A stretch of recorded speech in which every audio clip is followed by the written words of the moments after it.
Everyone আসসালামু আলাইকুম। কি অবস্থা সবার, কেমন আছেন সবাই? সকাল সকাল টাটকা টাটকা শাকসবজি নিয়ে বসে পড়েছি। তো এখানে আমি অনেক সুন্দর সুন্দর টাটকা টাটকা সবজি কিনে আনলাম। তো নিচে সবজিওয়ালা এসেছিল, তো সেজন্য ওখান থেকে কিছু পরিমাণে সবজি আমি কিনে আনলাম। তো এখানে দেখো আমি বেগুন নিয়েছি টাটকা টাটকা, সিম এবং মরিচগুলো অনেক টাটকা ছিল। তো মরিচগুলো দেখে কিন্তু অনেক লোভ লাগতেছে, এত পরিমাণে টাটকা ছিল। আর আমি আজকে বেগুন, সিম দিয়ে এবং কুমড়ো বড়ি দিয়ে আর মাছ দিয়ে একটা সবজি রান্না করব। তো সেজন্য কুটে বেছে নিচ্ছিলাম। তো এখানে আমি বেগুন কুটে নিলাম, তারপরে কিছু পরিমাণে সিমও কুটে নেব। তো একে একে কিন্তু আমি সিমগুলোও বেছে নিচ্ছি।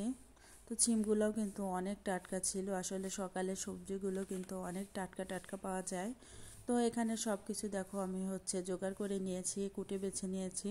আসলে কুটে বেছে নিলে সব কাজ কিন্তু করতে, একটু রান্না করতে কিন্তু অনেকটাই সুবিধা হয়ে যায়।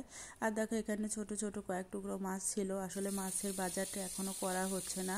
আর এত পরিমাণে শীত হচ্ছে, যেহেতু মাছের বাজারটা আমাকেই করতে হয়। তো এখানে আমার কিন্তু শীতের জন্য যেতে মন চাচ্ছে না। তো দুই একেই হয়তো বা যাবো। তো এখানে দেখো অনেকটা পরিমাণে কুমড়ো বড়ি নিয়েছি।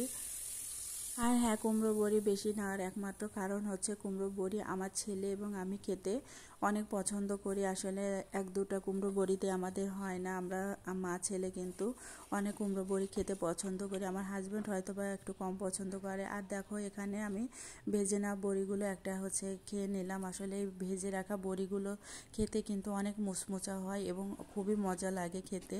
আর এখানে দেখো আমার মশলাগুলো কষানোর পরে এখন আমি বেগুন এবং সিমগুলো দিয়ে দিলাম, দিয়ে আমি ভালোভাবে কষিয়ে নেব। আসলে শীতের এই সবজির সঙ্গে কিন্তু বড়িটা অনেক মজা হয়। তো ভাবলাম যে আজকে আমি বড়ি পরিমাণটা একটু বেশি দেবো, আর তরকারি পরিমাণটাও আমি একটু বেশি নিয়েছি।